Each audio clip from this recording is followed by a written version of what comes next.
Hi, Hangout Cafe. Thank you for having us here. My name is Toun Alli-Adams. I did Toun Adams. I'm a clinical oncology counselor and a clinical mental health counselor, and I bring awareness to cancer, not just breast cancer, to cancer. We're here to talk about how we got here, the reasons why we do this, the reasons why we bring awareness, and it's important. It's something we should be talking about. That's cancer through the year, not just during Breast Cancer Month. So we are going to share with you how we got here, how people can help themselves, risk, what to look out for, and things like that. It'll be nice if you can join us. It's going to be very important and very useful. And that's me. Okay, thank you so much, Toun. So my name is Solumkolia. I'm a stage 3 breast cancer survivor, as some of you might know. And I'm 6 years into remission, and I'm a mother of one handsome dude. I don't get that out of the way, and it's for a reason. And I currently live in the UK, or I've been living in the UK, and I work with the NHS. So like Toun said, we're going to tell you how we all got to we all have different stories to tell, and how we've, managed to navigate different kinds of, what am I going to say? Different kinds of challenges. So today we're going to be talking on igniting hope. And it's a passionate conversation on breast cancer awareness. Like Toun said, we shouldn't just come just one off every October to talk about breast cancer. Breast cancer should be something that is spoken about, shared about. It should be an everyday thing. And don't think that breast cancer, like I always say, breast cancer should not be a death sentence. So I'm going to hand over to Toun to, give us a bit of background on how she got where she is. Okay, so my journey started with wanting to understand or know what happened to my mom. My mom died of breast cancer at the age of 41. And my mom's name was Morenike, so I'm going to refer to her as Morenike. So I had connections with my mom when I was 10, when I was 13, and when I was 15, before she died. Because my mom had died separated while I was young. And so mom would pop up. She popped up when I was 10 from London. I was living in Nigeria then. And then she disappeared again, the same age 13. And when I was 15, I would go and spend the weekends or holidays with my mom. And on this occasion, she said, I'm going to visit your uncle in hospital. That's Luth in Nigeria. You sit in the car and I won't be long. And she did this several times. And on this particular occasion, after spending my time with her, I went back home. And this was a Friday. I went back home on a Friday. And by Sunday, somebody had come over to tell us that my mom had died of breast cancer. 15. So nobody explained what breast cancer was, or what happened. And that was it. It was just left like that. And we buried her and life went on. So I didn't understand the emotions and feelings that were going on for me. I wasn't able to address them until I moved to this country. About 15 years ago, I decided now I want to know what happened to my mom and what cancer is and all that. And as Africans, we study everything. We want to know. So I enrolled to study radiotherapy, and I was on placement at Mount Vernon Cancer Center as a student, as a trainee. We administer radiotherapy treatment to cancer patients. And I didn't like it because we were somehow exposed to radiation, but I was there studying. I spent a lot of time talking to the patients. So I began to understand that my anger then was that my mom did not sit with her children to inform us of what she was going through. I was angry that she left us like she would always leave, so she's left again, and this time it was for good. But when I started working with patients breast cancer, I began to understand that she probably was going through some psychological issues and there was nobody there to help her with this. Or maybe she didn't even know what she was going through. Also, it was in Nigeria, so already there's the stigma of cancer. There's the taboo. Nobody's going to talk about anything. My mom was a single parent, so that's another stigma on top of everything. So I guess she was lost herself. I have no idea what stage of cancer she had. I don't know what treatment she had. I don't know what she was going through. All I know is that she didn't have the ability to prepare her children for death. Maybe she was in denial, I don't know. And these are the things I work with my patients with when they say they don't know what to do or they don't know how to talk to the family. There's nothing like putting things in place for the people, the family, the loved ones. It doesn't, and cancer doesn't necessarily mean death. You might have to put things in place because the normal has changed. You can no longer cook for your children or for your husband or for your wife, things like that. You can no longer be the same person you used to be. So you want to put things in place. You want to communicate that things are different. This is what I'm going through with my body. I won't be able to do this. And you ask for help and you delegate and all that. And if it's terminal, what are you going to leave for your kids? Like in my case, what happened to me and my brothers. And it's something we've carried. This is 40-something years and still talking about it, still has an impact. We're still dealing with the impact. So I just want people to imagine what the family members will be going through. So this is how I got here, to understand what my mom was going through, might have been going through, the help she didn't get, and so on. That's me. Wow. So we've heard what Toun have just, the brief synopsis she's just given to us on how she got involved in anything breast cancer and anything cancer. Okay. So it's not necessarily breast cancer, but anything cancer. Yeah. Before we go ahead, Toun, there's somebody has just asked us a question. Was radiotherapy available at that time back in Nigeria? I have no idea. For me, I think I should have done the research on that, but it's painful for me to do the research because if it was available, did she get it? And if my uncle was working there, how did he help? So I don't know what was available then. I can't imagine. I can sort of imagine what would have been back then. That was a long time. That was 1981, 82. So I have no idea.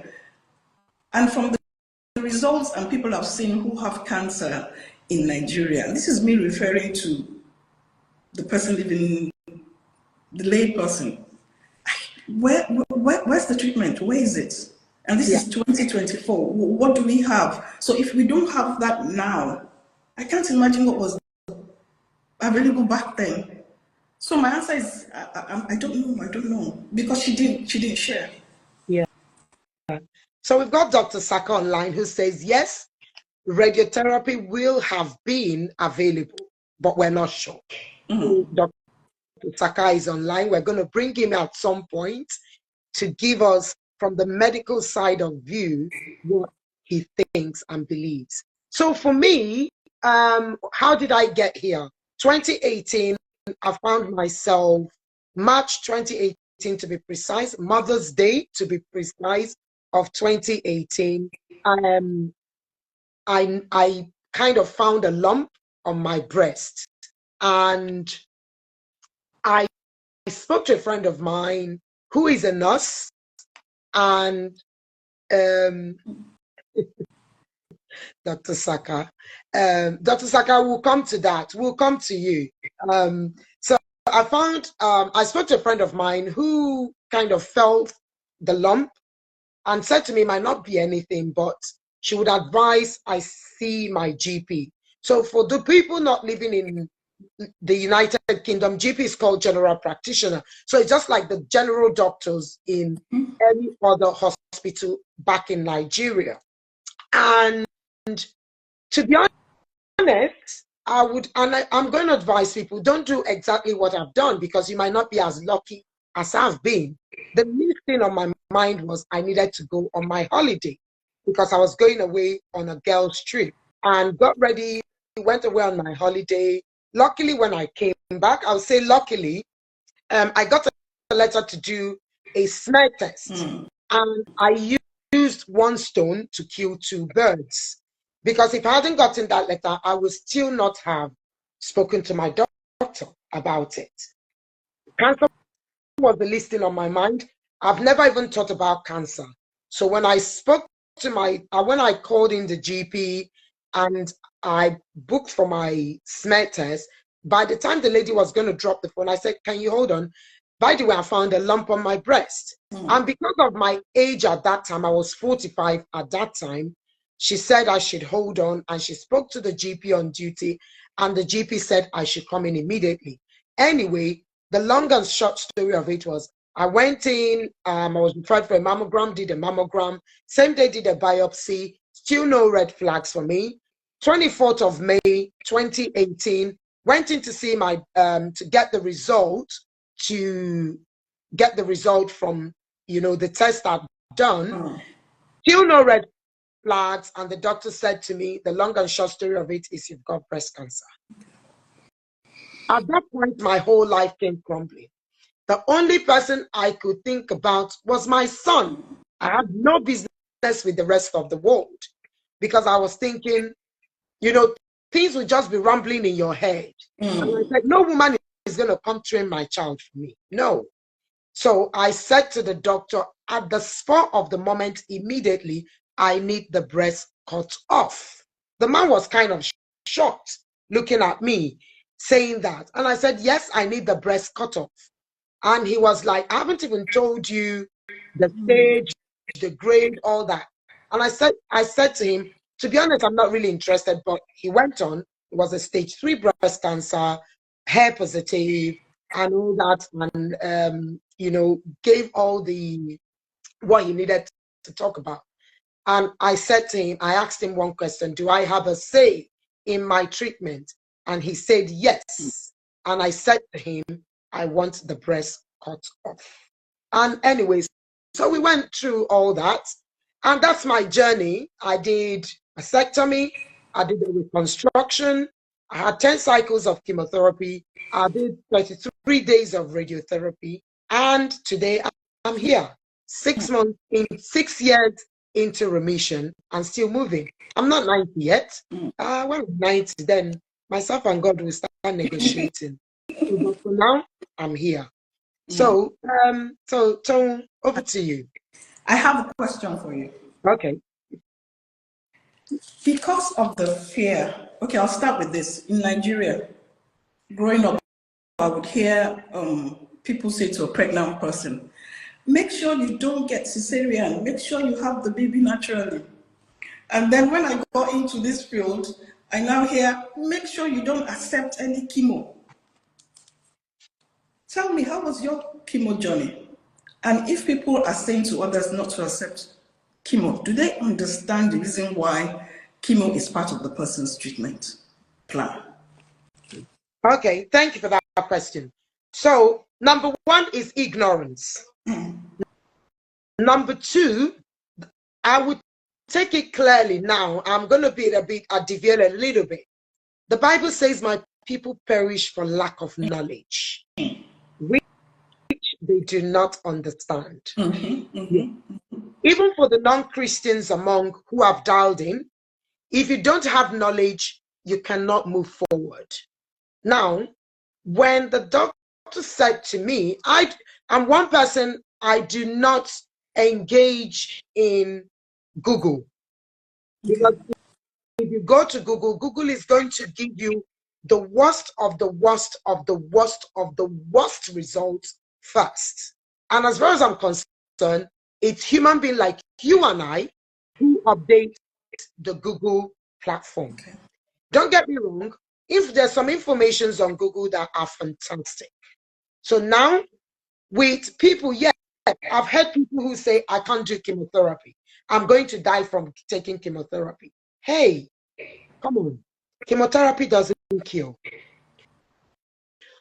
My belief is that most people that die from cancer, or in quotes, it's not the cancer that have killed them. It's the psychological and mental effects that affect them. People even die before they tell them this is what you're going to do. This is what you're, so they're thinking, their brain is reacting faster than the action, you know. So when I had chemotherapy, the first thing I said to them, I'm going to take the chemotherapy. They will give you all the bad side of it, the negative side of it, and they will give you the positive side of it. And what I always do, even if the positive side is less than the negative side, I always use the negative side to supersede I always use the positive side to supersede the negative side. And if you have that mindset that, you know, whatever I'm going to go through, I'm going to go through it and I'm going to come out stronger. Yeah. The Bible never told us there's not going to be any trial and tribulation. Exactly. What it says, you would have the trials and tribulation, but how do you navigate it? Exactly. So when I was going through chemotherapy, I had my eyelashes on fleek. I had no hair on my body after 2 cycles of chemotherapy. So I made a conscious effort that was going to be looking finer than what the record says. I lost the hair.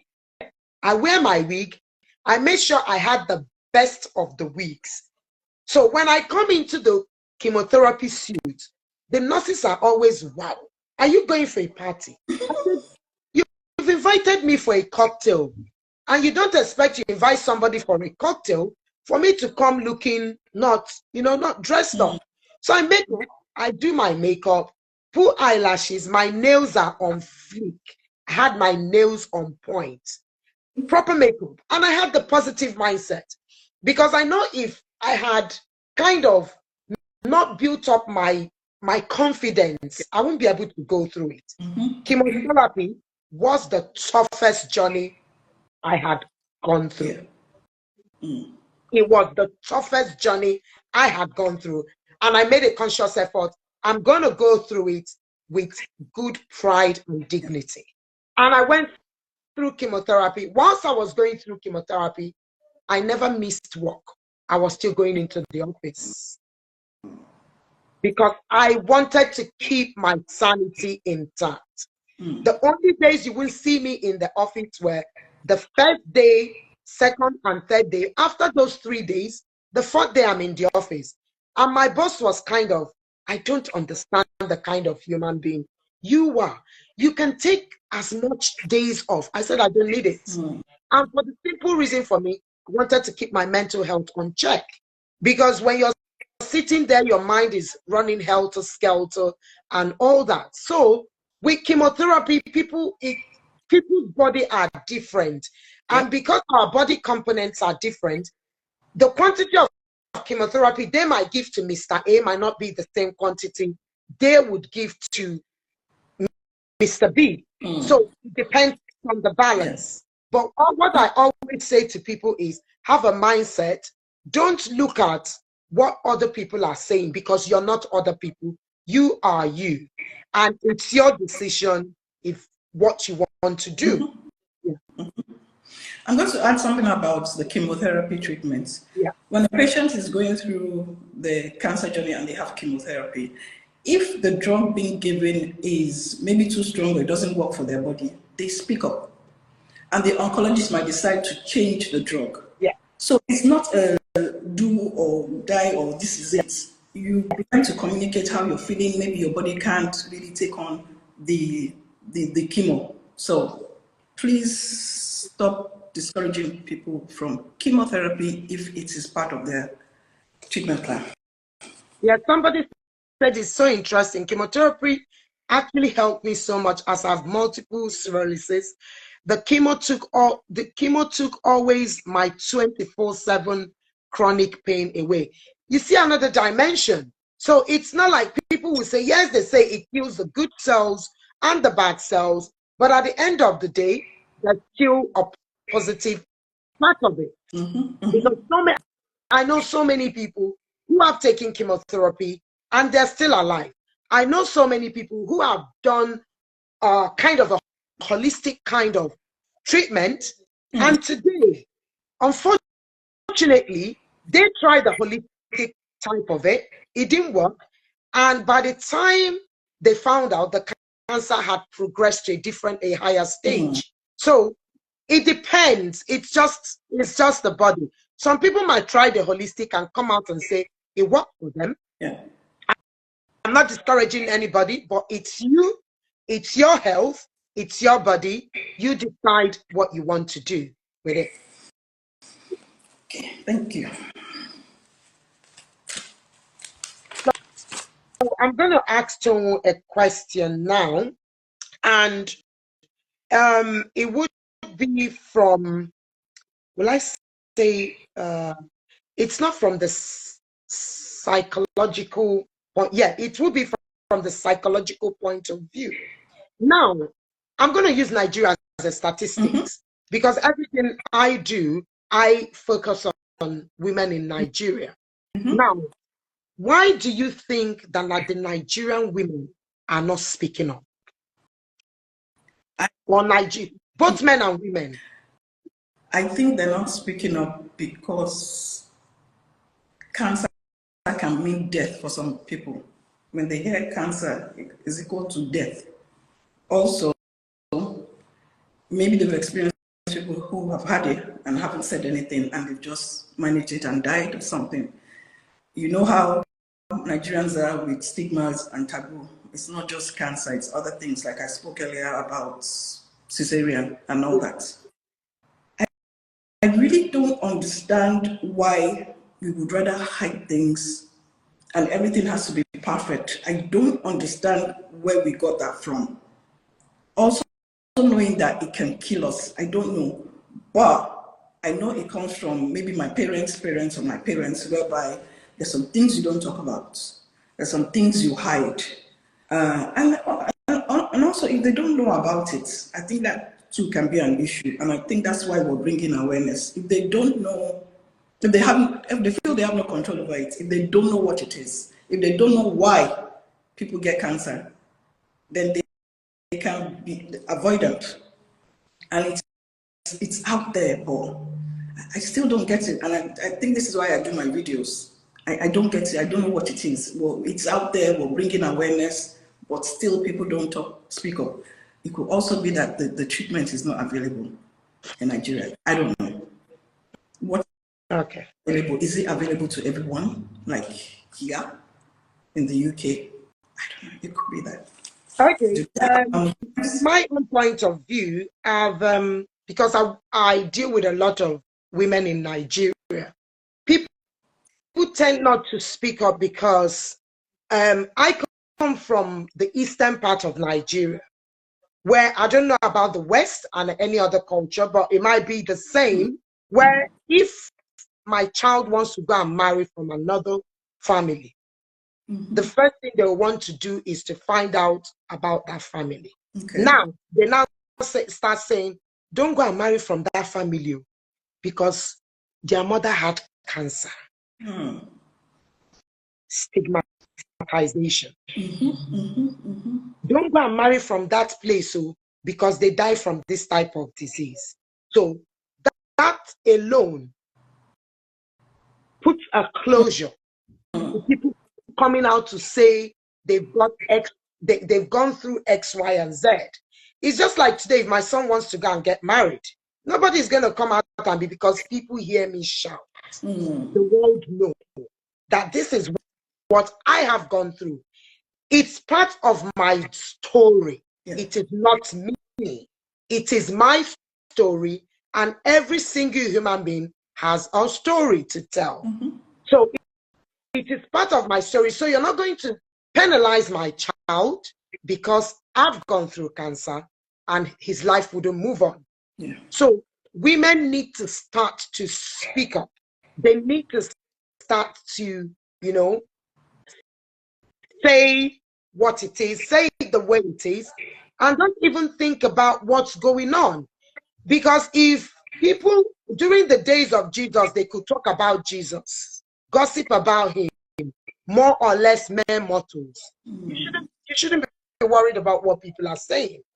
So I feel part of it is that stigmatization. What is the world going to say? They're going to say this, they're going to say that. No. When you start to think about what people are saying, then that way you're not going to focus on getting better. Again, it's poverty of the mind.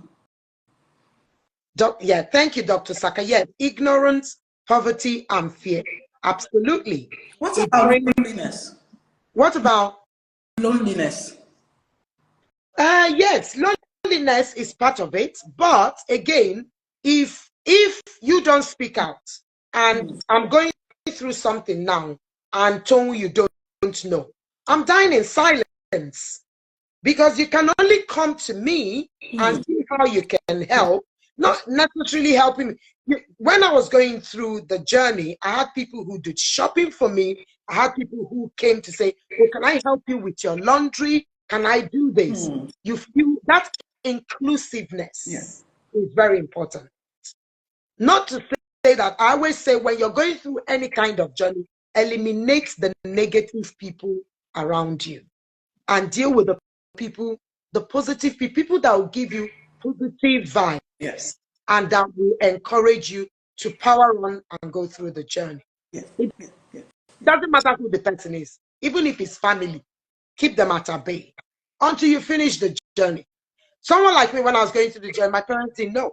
Simple reason was that my mom would have called me 1 million times a day. And I don't think I would have handled the telephone conversation well. So I kept her out of the picture. My mom, I was seeing her, but she didn't know what I was going through.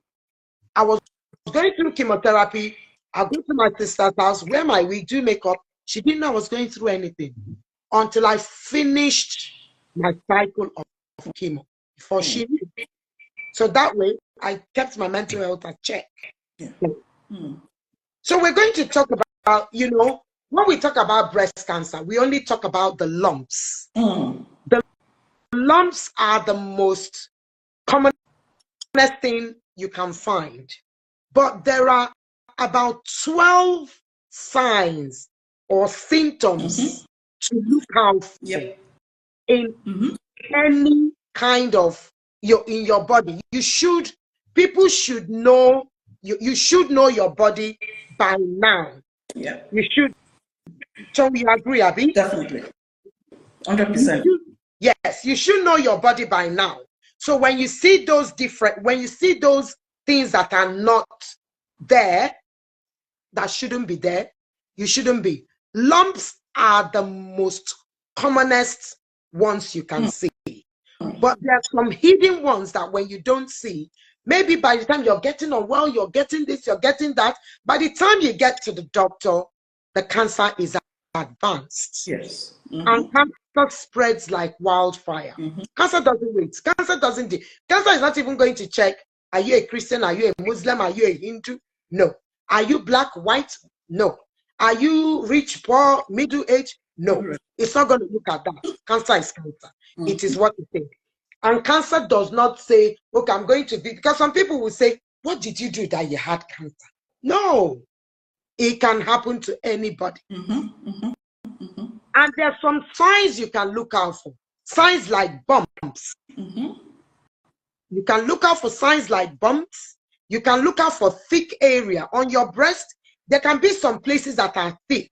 So you check the two. Men also be guided, because men do have breast cancer. Be guided, because you might think you're doing, you know, you're building up muscles. For those that go to the gym and build up muscles, you might be thinking it's muscles. It might not be muscles. It might be a cancerous, you know, cell growing up. Yeah. You can look out for dimples. So are there other signs you can chip in? When you say dimples, they said something about orange, so I brought this. They said if your breast begin to look like this, speak up. If you have inverted nipples, then the nipple is going inwards, Yeah. speak up. If you see blood in your bra or spotting, speak up. Or any form of liquid coming out of the nipple, speak up. If you see any changes, like Kolia said, anything that is different from what was there before, speak up. It might be that you're feeling tired, the person is feeling tired, very fatigued for no reason, losing weight. And this relates to other cancers as well.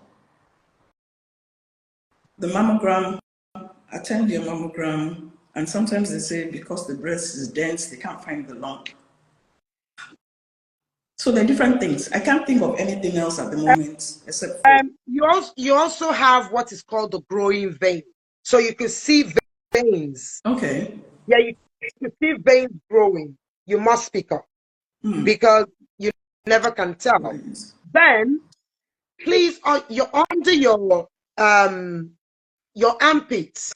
Your lymph nodes. Your lymph nodes. Yes, because you can't see it, you can't feel it. You must always check. If you see anything, maybe the skin color is changing, please by all means speak up because it's very important. Yeah, designer Coco 10 says, true, mine didn't show. Yes, some of them don't show. You might not be as lucky as people that find lump and you don't see it, and now you all of a sudden they tell you, you'll be saying, but there was no lump. No, breast cancer is not just about lumps. It's not just about lumps. You must, and there are some lumps that are quite soft. You have some lumps that are quite hard. So you need to know what the normals of your body is for you to be able to detect when there are changes. It's not just only for breast cancer, all your body. Again, you might be having constant headache. Don't be taking paracetamol and say the headache will go away. The headache will go away. Please, by all means, speak to your doctor. Speak to your doctor. And if you come from a family, maybe somebody has had cancer, I always advise people to opt for what is called a BRCA test. The BRCA test will tell you if you've got,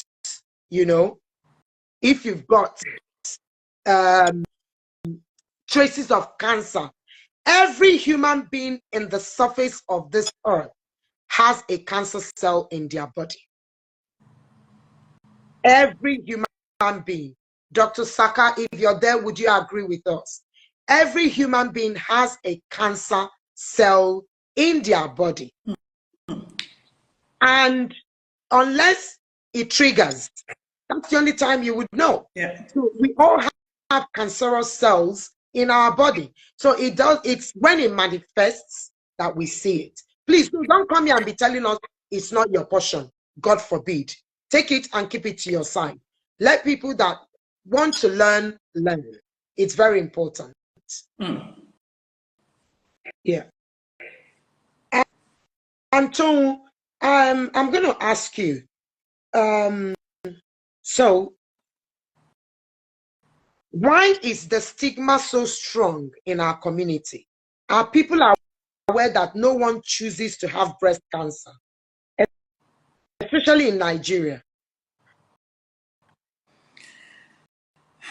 I think it could be the scary tales and what they've seen of other people go through.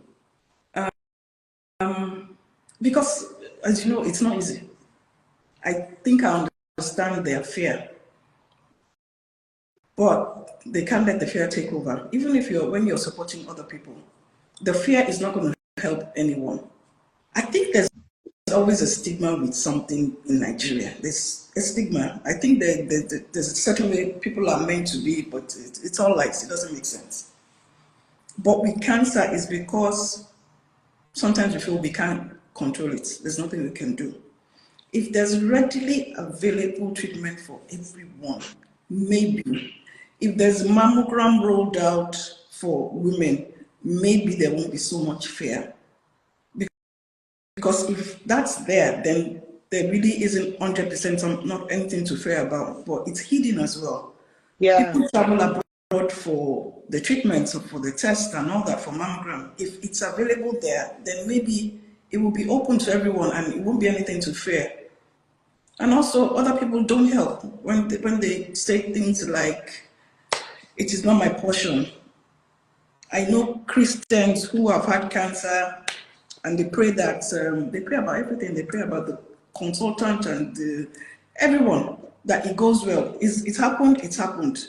If you can avoid it, if you think you can avoid it, go ahead. But the people who haven't been able to avoid it have brought their God along in their treatments, and it's worked out for them. Yeah. But when you try to be ignorant and say it is not your portion, it is nobody's portion, but it happens. Look at the research.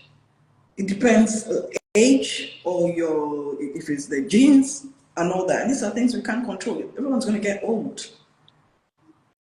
The risk is higher with age. So it's no one's portion. We don't want it, but we have to know it so we can avoid it. And we can't really avoid it. We're just doing our best. The things you have to do. You have to do the things you have to do to keep the risk at bay. You can't be eating rubbish and saying, "God forbid." You can't be drinking alcohol and say, "God forbid." You can't eat ever at 10 o'clock at night, go to bed and tell me, "God forbid." You have to do the things you're supposed to do and then pray as well. Do not use Christianity as that's what is going to use me to how I'm going to avoid cancer. It is wrong. It's wrong. You're not being truthful. You're not being truthful. So the things you need to do to help yourself. Yeah.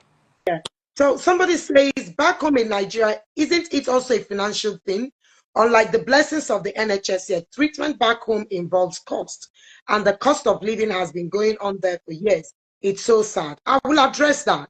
Yes, cancer treatment in Nigeria is deadly. It's more than the cancer itself. I'll put it that way. You've got people, okay, when I had my treatment, somebody said to me, "Oh, you're lucky you didn't pay for your treatment." That's a big lie. Big lie. I work and I pay taxes. I pay for my taxes, and that's what my taxes are for. So when I got unwell, that financial aspect of it funded it. Yep.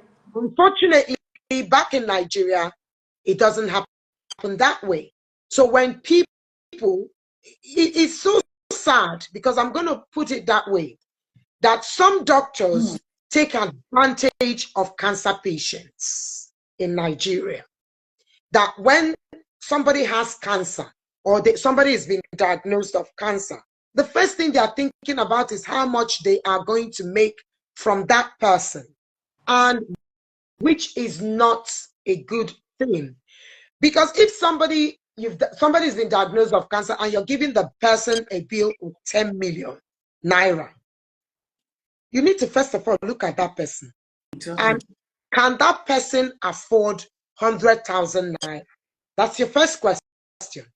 And I don't think Nigeria government is doing justice to that. And that's what I as a person and a few other cancer survivors in Nigeria have been fighting. And I know one day we will be able to penetrate through the system so that cancer patients would have a better treatment in Nigeria, because the cost of it is enormous. I've come the cheap, well, now I'm going to say, because I say the cheapest chemotherapy you can get, which I'm still doubting if those patients are actually getting chemotherapy. I'm not going to mention the name of the hospital. We visited diverse hospitals, and one of the oncology nurses there said to us during one of our visits that sometimes they give people half chemotherapy. And I asked the lady, "What is half chemotherapy?" She said, "Well, it's not full chemotherapy because the person couldn't afford to pay for the chemotherapy. And that got me very, very angry, because I was trying to put myself in that person's shoes. And I now started to think, come on, hold on a moment. Is that person actually getting the right treatment they need? If somebody, I've not seen half chemotherapy and full chemotherapy. Somebody is getting half chemotherapy. So today, I'm still waiting to find out, excuse me, what is half chemotherapy? Because we don't know. I visited hospital in Lagos, one of the general hospitals in Lagos, and I saw how they were giving, how they were administering the chemo. And I approached the nurse and I said, this is not the way to administer this chemotherapy. And she said, that's the way we do it in Nigeria. So it's a problem for us back home. And again, both financial aspect of it, and people now, once people find that the money is too much, that's when you find them running to the churches, trying to find solution elsewhere. And people start to drink all sorts of concussion. Now, I was saying to a friend of mine, I think last week, and I was asking her, there's a friend who sells some concussion. And I was very angry with her. I said, how can one concussion treat cancer, arthritis, diabetes, eye problem, infertility? One concussion. She said, oh, it does. Have you taken it? I said, I will not take it, because it is not, you are the person among the people killing people. So bear that in mind, that you're part of the people killing people. So in that case, shouldn't awareness be the most important thing? Because so that people don't get to that point, we want to be here, we want to start from the beginning. Shouldn't awareness be the most important? Yes. So that's why you find people advocating. People use all sorts of platforms to advocate. Instagram, people go out. But I always say to people, when you want to do real advocacy, it's not the market women. Some of them are not on social media. And there's no way they are going to see what is happening. So we need to be able to penetrate all aspects of life, all walks of life. Secondary schools, talk to our younger generation. Go into the markets, speak to them and say, this is what it is, just in case. Prepare people's minds, because nobody knows. We're not praying for anybody to get cancer, but peradventure it does happen. That way you will say, oh, okay, I've heard about this, I know about this, and this is what is happening. And I can navigate XYZ this way. But when people do not know and they are not aware, there's no way they will be able to navigate or say this is what it is. Yeah, I agree. And that's what I thought of when I did a video in my language, in Yoruba. And it was well received on TikTok, especially the one to do with that men can get breast cancer as well. And so you see, people will engage and they're grateful for the message. So I think we need to do more of that. Yeah. I think we need to do more of that. We need to get to people, not just the people that can afford their treatment and travel abroad, the people that can't. Yeah, absolutely. Because there are people that can't afford to, if anything is happening to them, they just get on the flight and they're out there to get the treatment. Yeah. Because again, you might have cancer, you might have the money, but your money is not going to save you. If you've got the information ahead of time, you might see something and you will act on it immediately, and it's not going to cost you that much to navigate. But sometimes people see these things, they run to church. Pastors, apologies to you. Please do not come and preach to anyone telling them don't go to the hospital. Because at the end of the day, you are not the one wearing the shoe. Allow them to seek medical advice, then back it up with prayer. Yeah. Back it up with prayer. When God was in the world, quote and unquote, he went about doing diverse miracles. He never said to anybody, don't go to the hospital. I always say it, when God put Adam to sleep, that's surgery. That's anesthetics. Anesthetics, that's what he gave to Adam. Opened him up, surgery. Not because they didn't tell us it happened at St. Thomas's Teaching Hospital or it happened at Lasut. The doctors are the most vital aspect of everybody's health check. I always say to people, carry out a health MOT, the way you service your car, change the plugs, change the oil, change the water. You look at everything, change your tires. It's the same way you must look after your body. Somebody might see you're looking well budget outwardly, but inwardly, nobody knows what is going on. Nobody knows what is going on. Yeah. So we need to be, what's that English? We need to be mindful. Yes, mindful, and we need to make sure that, what we're saying, we're practicing what we're preaching. Proactive. Very proactive with our life. Very proactive with our health.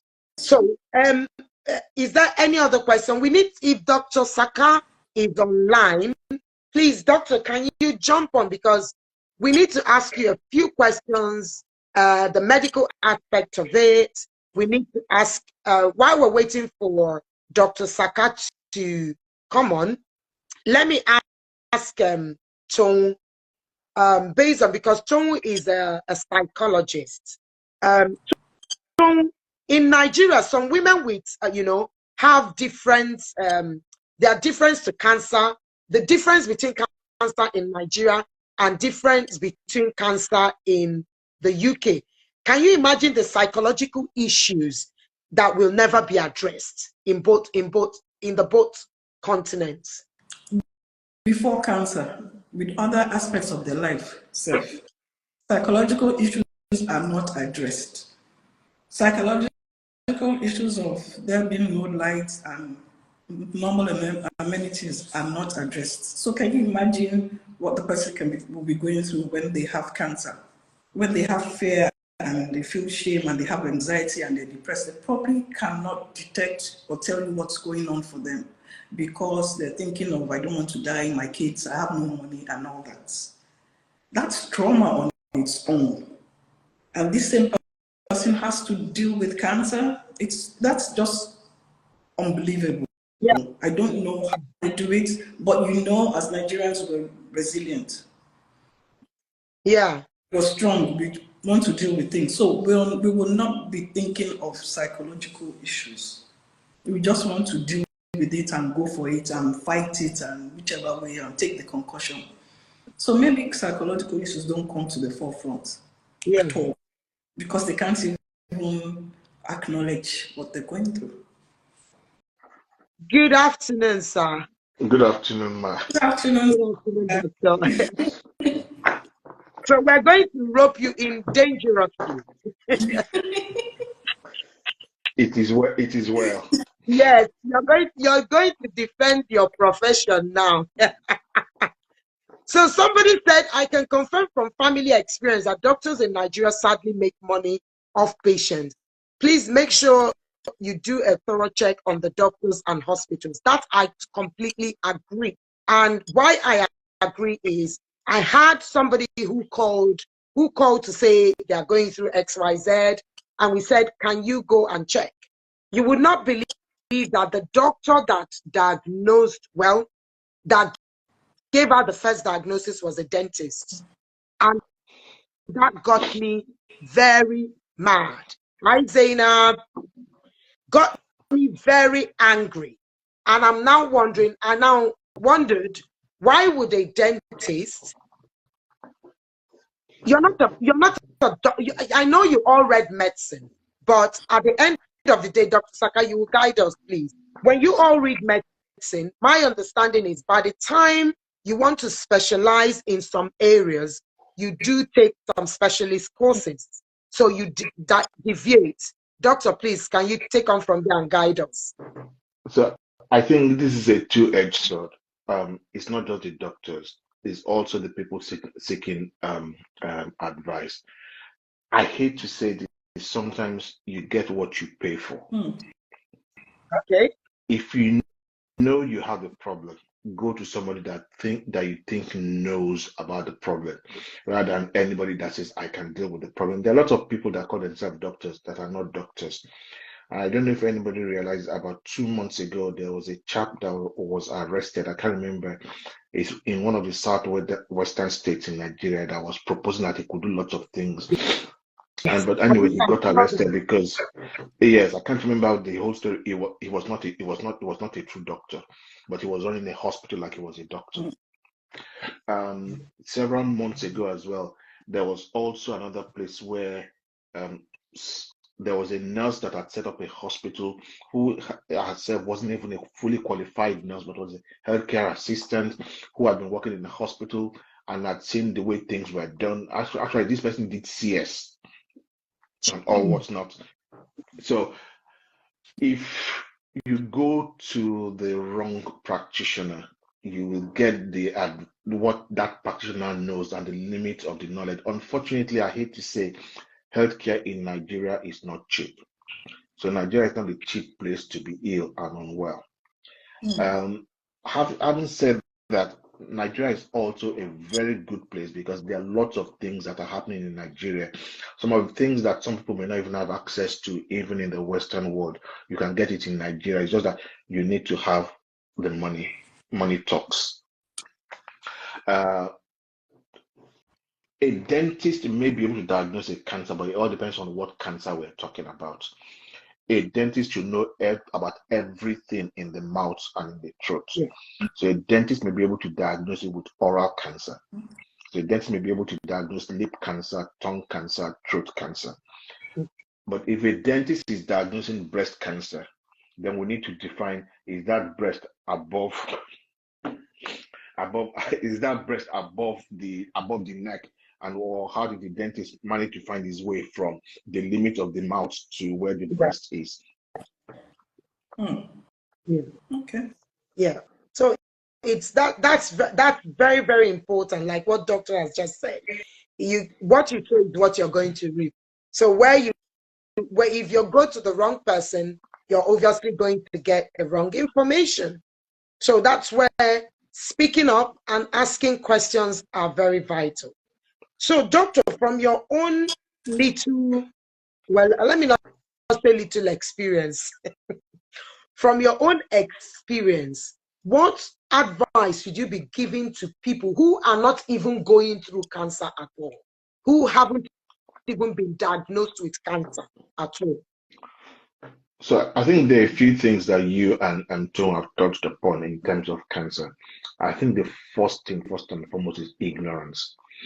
One, ignorance that the disease exists, ignorance that the disease can be diagnosed, and ignorance that the disease can be treated. And when we talk about treatment, there's a difference between cure and treat. But we also need to realize the limitation of what we are talking about. We then need to go to the poverty part of it, because you don't have money, you don't get treatment. But the fact that you don't have money does not mean you cannot get any kind of treatment. You might be able to get some treatment. It may just not be the best in the world. And then there's the issue of fear. And the fear is that I am vulnerable, I cannot do anything. Now, if we look at the only Nigerian language I speak is Yoruba. If you look at what they call cancer in Yoruba, it's called Arun Jejere, which means a disease that eats you away slowly. And when people die, people want to have a cause of death. Mm. They prefer to know that he had diabetes and his diabetes killed him. His kidneys failed and his kidneys failed him. He had a road traffic accident, so they know the cause of death. When you now come and die with a case of cancer, something that nobody knows where it's coming from, nobody knows how to treat it, then we start to bring in the inherent things that we go back to. Maybe it was his grandmother's family, it was his grandfather's family. And if you look at, like you said, it could be a case of a family that has BRCA mutation, and therefore the mother has had breast cancer, the grandmother has had breast cancer, the great grandmother has had breast cancer. But everybody looks at it that there's a spiritual or Nigerian elements to it. So those are the kind of things that then make people withdraw, that they don't want to say their story out. So people don't associate things with them and with their family. And those are some of the things that people have to deal with. So it's imperative that we try to cure ignorance more than anything else. If we can overcome ignorance, that would be the biggest single thing that we can do. Unfortunately, because of the world that we live in now, the world of social media, one would have thought that that would help. In the same way social media helps, it's the same way social media also does not help, because it causes more problems than solutions. So you put cancer into Google now, you get people talking about true cancer. If you get people talking about not so true cancer, you get somebody giving you advice, like you said, have chemotherapy. You get people giving advice that no, chemotherapy kills. So the question is, how do we draw the line between what is useful information to put out there and what is not useful information to put out there? So we now go to proper education. People need to be educated properly from the very beginning. Even people, market women that cannot go to school, if their children go to school and we're able to educate their children, then their children can educate their mothers. I mean, if we look at going back to possibly, is it the 1800s? We look at the Southeast Nigeria before Mary Slessor came, and they were killing twins in Calabar area because twins were meant to be bad omen. But Mary Slessor came, stopped all of that. It was with education. It wasn't that she just came one day and said, stop killing twins. She put her own life at risk. And anybody that wants to know, needs to go and read the story of Mary Slessor. She put herself at risk. She confronted the kings and the kingmakers in Calabar and dared them to touch her. And that's how she was able to save the twins. And then people saw twins get to 1 year, get to 10 years, get to 15 years, and nothing happened. And I think that's how we overcame that. We look at the story of sickle cell disease as well, which we didn't used to talk about before. And sorry, I'm going to talk about Yoruba people again. We used to talk about what we call abiku, children that you born and they will die. People will get, thank you, Obanje. And because of ignorance, we don't know what it is. But once we start to know what it was, we start to know how to deal with it.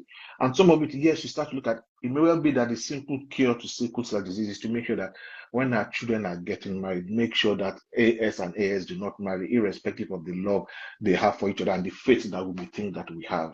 Because that faith will be tested. And I'm not saying that AS cannot marry AS, but you just need to be ready for your faith to be tested. So once you start knowing all of these things and you start to chip away at it, then knowledge starts to come to the fore. And it's the same battle we have to fight with cancer. We need to let people know that 1, cancer is real. 2, cancer is common. 3, 1 in every 2 people will develop a cancer in their life. We can't get away from it. Yeah, it's not a question of it is not my portion.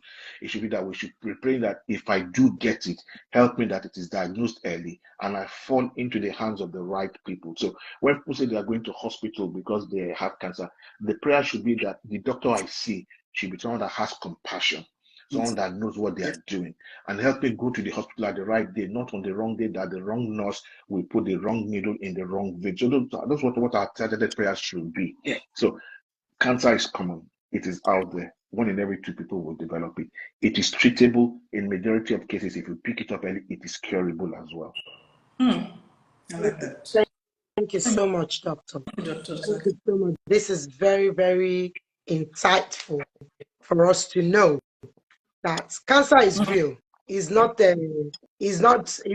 fake. Cancer is real, and it's a daily occurrence because every single day people are diagnosed with cancer, any kind of cancer. It's not just breast cancer. You've got prostate, you've got lung cancer, you've got pancreatic, you've got cancers. Am I right, Dr. Saka? Huh? Pardon? I said over 200 cancers. Am I right? If we look at the fact that cancers arise from cells, and different parts of our body are specialized in doing different things. So every cell can develop cancer. So if you think about every organ, you can develop cancer from it. Yeah. Your eye, your nose, your lips, your eyes, your tongue, the roof of your mouth, your throat, your esophagus, your stomach, your small bowel, your large bowel, your anus, your skin, your kidneys, your bladder, your ureters, your breast, your thyroid. So everything you can think of, you can develop a cancer from. It's just that the ones that we focus on, the commonest one in women, breast, commonest one in men, prostate. The other ones common amongst both lung and bowel. Thank you so much. Can you please say something about breast cancer in men? Yeah. It sounds like a myth to people. So maybe if you say something. It's not a myth. Anybody can develop breast cancer. Yes, it's more common in women than it is in women than in men. But any part of the body that exists can develop cancer. I'm going to say this is completely off the cuff. Pardon me, forgive me. You can also develop penile cancer. You can have cancer of the penis, and treatment for it is amputation. So just to throw it out there, just to let you know that you can have cancer anywhere. Just the same way you can have cancer of the cervix, you can have cancer of the vulva, you can have cancer of the penis as well. So you can have cancer anywhere. Wow. Just as a little aside, 2 weeks ago, I felt a lump in my breast. It was tender. I didn't think about it, just went straight to my GP. She felt it, said, "We think it's an infection. Have antibiotics for 2 weeks. If it doesn't go away, come back. I'm referring you to the hospital." And that's the way it should be. And this is you as a doctor. Yes. And as a man, yeah. This is you as a doctor, because you could have overlooked it as a doctor and say, let me deal with it myself. Yeah. But you went to go and see a doctor. You went to see your doctor to deal with it. And that's what GPs are there for, because, I mean, irrespective of how badly people knock the NHS, I made a phone call 8 o'clock in the morning. I saw my GP by 11 o'clock the same day, started my antibiotics, finished the antibiotics a week later. The GP, in fairness to her, called me the day she knew the antibiotic was going to finish. Says, "What has happened with the lump in your breast? Is it gone? Is it still there?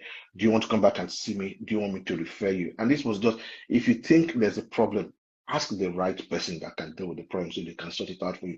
Don't ask the wrong person. Nothing wrong with speaking to your nurse colleagues, but just make sure they point you in the right direction. That's very important. Thank you so much, doctor, for this insight. To be honest, there are some things you've just mentioned. I just shouted, "Hey!" To be honest, because that's what we say, ignorant. There are things I was saying there were some, because I'm away on holiday, and there are people that we were having a conversation, and I was saying, we're just talking about breast cancer, cancer awareness, and all that. And the two guys that were sitting on the table with us while we're having breakfast said they didn't know men could have breast cancer, that they thought it was just a woman thing. I said, no, men can also. So men, you need to listen to your body. You need to listen to your body. You need to understand what the normals are for your body. Not just, don't be waiting, it's only a woman thing. Before you know it, it's too late. After all, Beyonce's father was diagnosed with breast cancer. Beyonce's father was diagnosed with breast cancer. And again, cancer doesn't think about age. Because I remember when the youngest, that was 2 years ago or 3, 2020, the youngest cancer patient was 8 years old as at then. The youngest female cancer patient was 8 years old, and they did a mastectomy on her. So when I went to dig more, to ask questions, I was asking questions. They said by the time she's growing, obviously because they've done a mastectomy on that area, doctor, please, with your expertise, they said they would have to do a reconstruction for her because there was no way she's going to grow boobs on that side of the body. So as she grows into adult, at some point they would have to do a reconstruction for her if she wants. just to say, like you said, cancer can occur at any age. Babies also get cancer. People get cancer, it's not their fault. Yes, for some people, they might have contributed to it. We know, for example, one of the biggest risk factors for cancer is smoking. So when you smoke, you may get cancer. But we also need to bear in mind that God is a gracious God. Not every smoker gets lung cancer. And it's not everybody that has lung cancer that's been a smoker. But it's just that smoking may increase the risk of cancer. And then when you look at children, you have to think, what have they done for them to get cancer? Some people are born, and immediately they are born, they are being diagnosed with cancer. One of the foremost Nigerian surgeons, I can't remember his name now, in Texas, one of the things that he did and people made him known was there was a child, wasn't even born, a fetus that had the cancer. So they brought the fetus out of the mother's womb before the baby was born, operated on the baby, put him back into the mother's womb to continue his pregnancy journey and come out at the other end. So even in utero, you can develop cancer. So it's not a thing of age. Yes, the older you are, the more likely it is. Yes, cancer tends to be a disease of older people, but it can also occur at any age. Thank you so much. Doctor, somebody has asked a question and they say, what are the most favorable treatment options for stage 4 colon cancer who's been taken off chemo? So that's a very loaded question because it's not a simple question and it's not one question, and it's also incomplete because I don't know what they've had in the past. So the way that question is being phrased, it looks like it's somebody that might have had multiple lines of treatment, and therefore we need to consider a lot of things in terms of that kind of cancer. Have we exhausted standard options? Or is it somebody that's treatment naive at all, in which case there are lots of things we can give. So there are at least 4 to 5 different standard lines of treatment that people can get even for metastatic colon cancer. And there are also things that we call clinical trials that I always encourage almost all of my patients to go into because it's about testing tomorrow's drugs today. So it may be a drug we may be using in 10 years' time, maybe one of the lucky ones that has managed to use it at the very beginning. So where trials are optional as well, it's something to pursue. But that's not a straightforward question because I will need to know what treatments they've had before being able to recommend anything else. Thank you very much. So is it Haghendo _ Ahi? I guess you've heard what Doctor said, so you might want to reach out to Dr. Saka after the program using his Instagram handle and DM him, and he'll possibly be able to answer your questions if you've got any more questions, so you can expatiate so he understands what your questions are and the kind of treatment, if you're the person or you're asking for a family or a friend. So that will be a question to direct to Dr. Saka at after the show. So, John, would you have any questions? Do we have any more questions? I do. I wanted to say something about what Dr. Saka said about men's breast cancer. And you said that the men should be mindful. I think the partners and the wives should be mindful too. Because the same way the husband can help detect or find a lump or difference in the woman's breast, and vice versa. Yeah. So people should be mindful and not ignore changes they see. The man might not be thinking of the breast cancer, and it might be the woman that detects or notices something. So I think it's part of the thing that I said earlier. I'm not sure if everybody read it. Everybody needs to know their breast. Yeah. All women need to know their breast. And if you start at an early age, you are not looking for anything, but you are just telling to know your breast. And if there's a change, you know what that change is. So if you felt your breast regularly, you will know where all of those lumpiness is. Yes, there'll be lumpiness. But we know all of those, as when those lumpiness starts to change, that you start to say, is there a problem?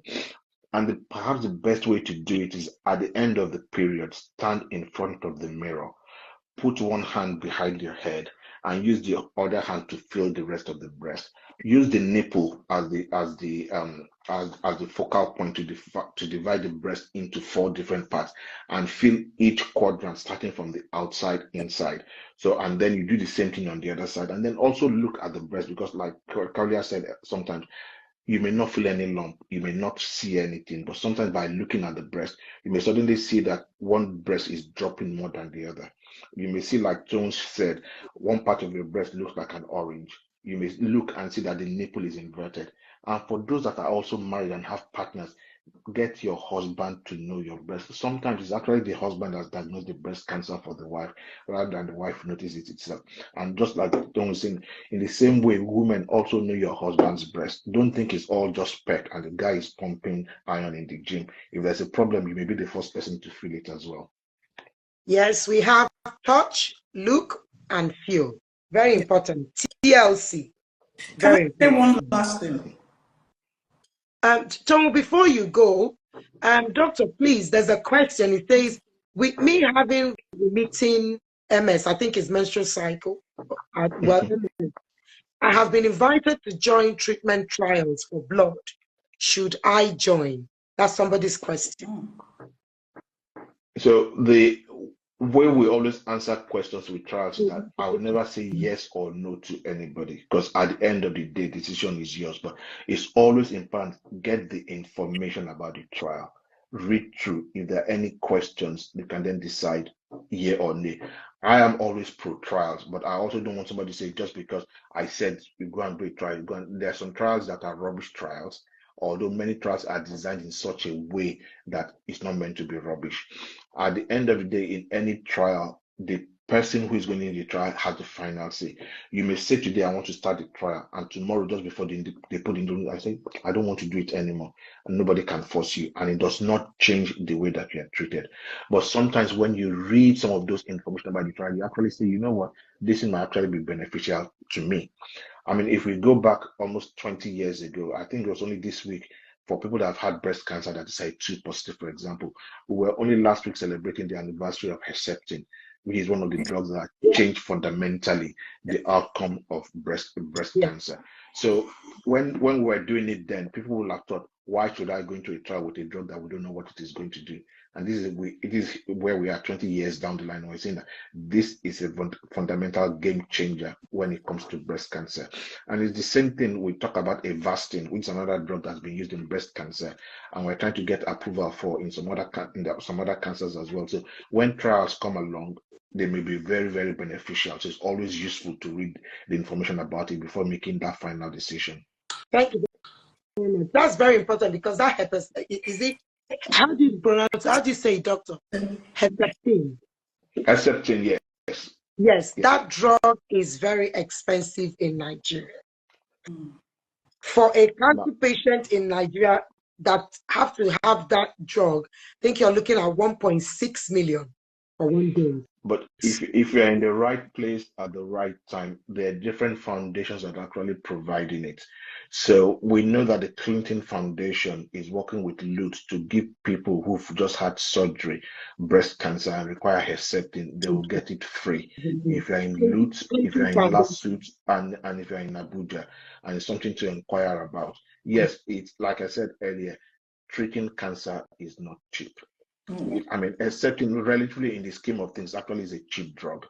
You look at a drug like pembrolizumab and Keytruda that we use for triple negative breast cancer. Each 3-weekly treatment can cost £10,000.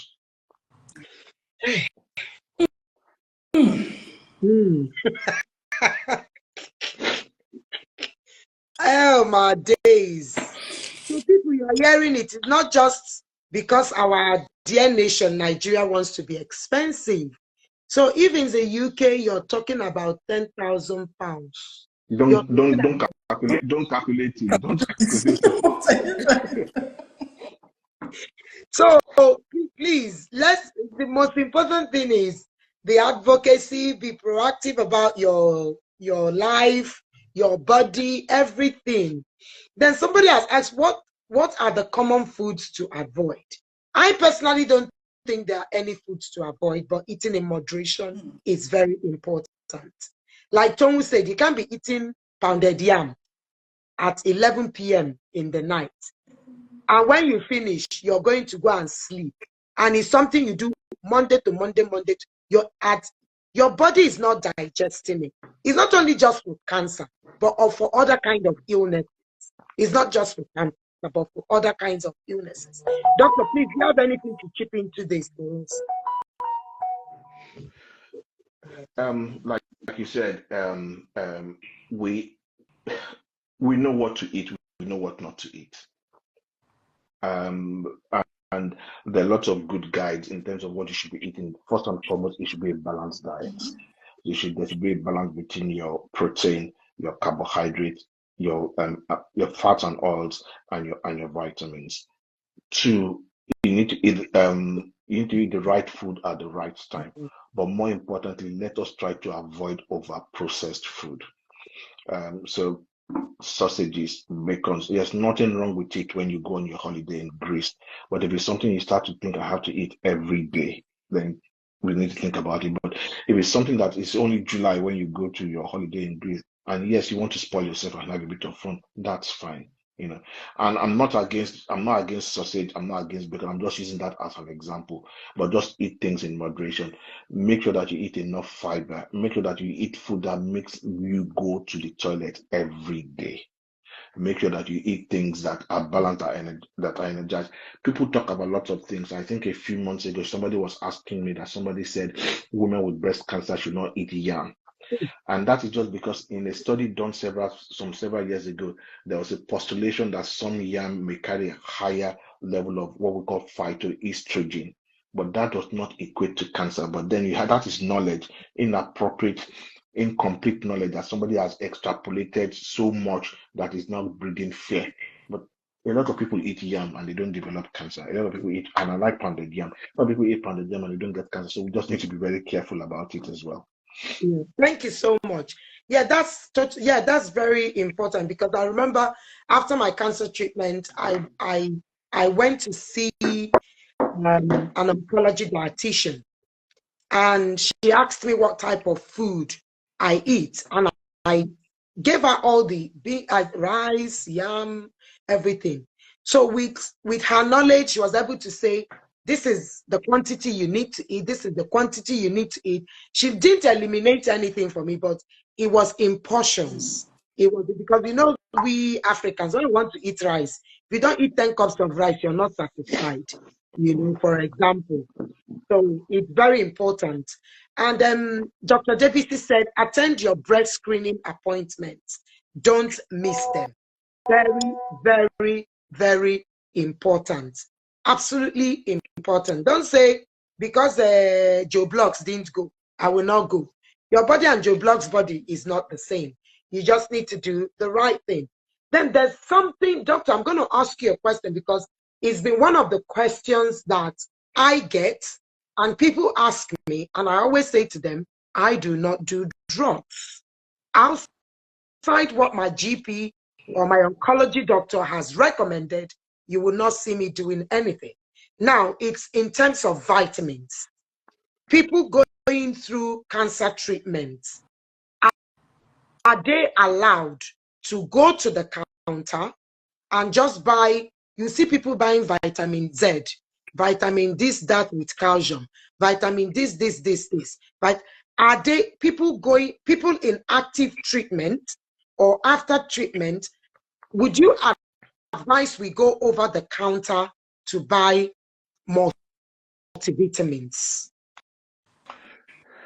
I'm going to say something completely off the cuff and completely funny. The more multivitamins and the more expensive multivitamins you get, the richer you make your poo and your urine, because your body will just take what it needs and eliminate the rest. So you are just paying to make your urine and your poo unnecessarily expensive, and you can't recuperate your money back from your urine because we are not going to recycle it. You can't recuperate the money back from your poo because we are not going to recycle. We are not going to recycle it and give the money back to you. If you eat a healthy diet, you'll get most of the vitamins you need from it. Okay, you want to do a little bit, just buy a simple over-the-counter Sanatogen multivite, nothing more than that. People start to go over the top, look for vitamin C 1000 milligrams, look for extra zinc, look for molybdenum, you look for selenium, things that you didn't know existed before, and all of a sudden you're trying to look for them and trying to find them, things that your body will absorb. Just what there are trace things that even the chemist making it find it difficult to measure it. You go and look at the quantity of it, it's 0.0015 micrograms. That's something that is too difficult to measure. So if you eat a relatively healthy diet, you get most of your vitamins. If you want to top it up, just get your regular, normal over the counter. And if you look at all of those drugs, there's something on the packet that says RDA, that's recommended daily allowance. Anything that is more than 100%, you don't need it. So if you start to take vitamin C, 1000 milligrams, recommended daily allowance for vitamin C, for example, is 100 milligrams. If you take 1000 milligrams, one, you increase your risk of kidney damage. You also make your urine very expensive. Thank you very much. You people have heard it from the doctor's mouth, not from my mouth, because I always say to people, I'm sorry, I do not do drugs. I don't have time to be doing drugs. So the most important thing is to stick to what if you're not sure, ask your doctor. They are there to help. They are there to advise. They are there to guide you, because it's very important. These doctors are there. When I went through cancer treatment, I'll be very honest, that was when I started appreciating the NHS doctors and NHS nurses. They are doing a great job. It's not easy. It's not an easy job, and they are overwhelmed, because you find one doctor looking at 10 people at the same time with 10 different questions. You can imagine me calling Dr. Saka. So you're calling Dr. Saka. Somebody else is calling him. Somebody else is calling on one head, one brain. He has to process everything, and he has to look at one person's case one at a time in order not to make the mistakes, because at the day, their job is at stake. If he makes the mistake, he's the one that is going to carry the bullet. It's not you. So that I started to appreciate these doctors. They are doing a great job. And we must appreciate them, regardless of what anybody says. The doctors are my superheroes when it comes to anything health. They know what they're doing. For those that know what they're doing, they are doing a fantastic job. And that is why my first port of call for anything, my GP knows me. Once I pick up the phone, the first question he will ask me, are you okay? Do you need rest from work? Because they understand. I've gone through that journey, and they now understand. And once I come, like if I've got a headache, I'm not waiting to go and take paracetamol. I call my GP straight away, and he will ask the rightful question. By the time he knows what he is looking for, to be able to say, okay, you need rest, or to be able to say, okay, come in and see me, or to be able to say, I need to send you to go and do blood tests and other things. So we need to be very proactive, like Doctor has said. So over to you. Just before you carry on, there was a comment in there that I do not want to ignore, and I do not want it to get lost in the messages that is there. People talk a lot about sugar and cancer. Our body feeds on sugar. Sugar is the main fuel for everything that we do in our body. So when you have to get up, you're going to have to burn sugar. You're going to have to burn a form of glucose. When you sit down, you have to burn a form of glucose. When you run, you have to burn up a form of glucose. The same way petrol is in the car is the same way sugar is in the body. And people tend to mistake the fact that, yes, because cancer also feeds on sugar. Therefore, if you starve your body of sugar, you'll be starving the cancer. The body is also very dynamic, because everything that we eat, one way or the other, gets converted into a form of sugar that is stored away in our liver. And when your body needs this sugar, it gets it back. The easiest way to have a look at that is people with diabetes have very high blood sugar, but not everybody with diabetes has cancer. So if you're looking at the fact that does sugar cause cancer, in that case, everybody who is diabetic, whose blood sugar is not very well controlled, should have cancer. In the same vein, if we are seeing people with diabetes who are being treated so that their blood sugar is lower, technically because they're on treatment, they also shouldn't develop cancer. So we need to look at those two prongs very well. We are trying to look at one of the drugs that we use to treat diabetes in terms of trying to treat cancer. in the laboratory, when you use a drug like metformin in certain cancers, it stops the cancers from growing in the laboratory animals. That has not been translated into human beings. We are trying to use metformin, which is used to treat diabetes, in addition to trying to treat cancer. It's not been a fruitful exercise. So don't start starving your body unnecessarily of what you need. Having said that, yes, reduce your sugar content so that you don't develop diabetes. Moderate your sugar. The more unrefined the sugar that you consume is, the better it is for you. So brown sugar, the Mera sugar number 4, number 5 is much better than your white cubes, St. Louis, and what's the other sugar we used to use in Nigeria again? Tate and Lion, or St. Louis sugar. So, Tate and Lion, yes, Tate and Lion, yeah. But so your brown sugar is much better, but where you can avoid it or reduce your sugar intake is much better for you in terms of health as a whole, rather than just cancer. Okay. Sorry for interrupting you. No worries. So we're going to be rounding up soon because I guess we've we've taken people's time. One more question for Dr. Saka. Somebody asked, what of men and prostate cancer? I don't know what that question is all about. That's the question.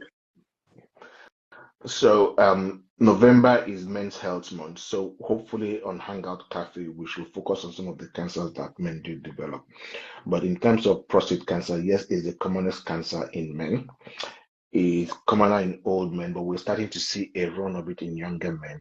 But we also know particularly that Black men don't do very well with prostate cancer. And there are lots of things, a lot of it we ignore. Anything to we don't talk about our health. Two, we ignore anything that we think can affect our potency. So it's about trying to fire. But anything that can interrupt your firing, you do not want to do anything about it. So those are kind of things that we need to be talking about. But prostate cancer is real. It's commoner in the more aggressive form is commoner in black people, but it can be treated and it can be cured. More recently, we know that Sir Chris Hoy, the Olympic champion cyclist, has been told that he has terminal prostate cancer. So we know that prostate cancer can also affect anybody. So not just white or black, healthy or unhealthy. So Chris Hoy is a super fit chap that will beat me flat out. Even if he gives me 100 meters gap, he will still beat me. So yeah, we just need to be aware that prostate cancer is also common in men and it's something we should be talking about. Thank you so much, Doctor. Toun, do you have any other thing to add? One final one. I do. I'm coming from the psychological aspect of it and the layman, somebody just like me. If you find something, hiding it and keeping quiet about it is not going to help. Because the more you hide it, maybe by the time it's detected or you go to a doctor, it might be stage 4 or terminal. I know it can be fearful and you're scared. Please speak up. Ever since I've been working with patients who are going through the cancer journey, I begin to worry about something in my body. Once more lump, I'll look at it and I can imagine how other people are feeling. So just speak up, because the earlier it is caught, the better the treatment. That's what I would say. Doctor, do you have one more word for the viewers and people that would watch this later on? The NHS offers screening services for everybody. Make the best opportunity of it. For women from the age of 50 to 70 plus or minus 3, you get called every 3 years for your breast mammogram. Go for it. From the age of 21 or 25, you get called for your cervical smear. Go for it. From the age of 55, you get a kit in the post telling you to send your poo in. Go for it. And Dr. Debisi may correct me, but I think also from the age of 50, you are allowed an annual health check. And in your annual health check, we should do your blood pressure, we should do your blood sugar, we should do your blood test as well, checking for your cholesterol as well. Men may request a PSA to be done to try and pick up prostate cancer. So all of these things that the NHS is doing, please avail yourself of it. It helps more than you think it doesn't. Thank you, everyone. Thank you today for joining us on Hangout the Cafe. Thank you so much to Pastor Funke for giving us this platform to talk about igniting hope, passionate conversation on breast cancer awareness. And from us, we're going to be signing out. But again, I just want to remind you guys that cancer should not be a death sentence. You all have a lovely Saturday. Enjoy a great weekend and see you next time on Hangout Cafe. Thank you so much. Thank you. And bye-bye. Thank you. Bye-bye.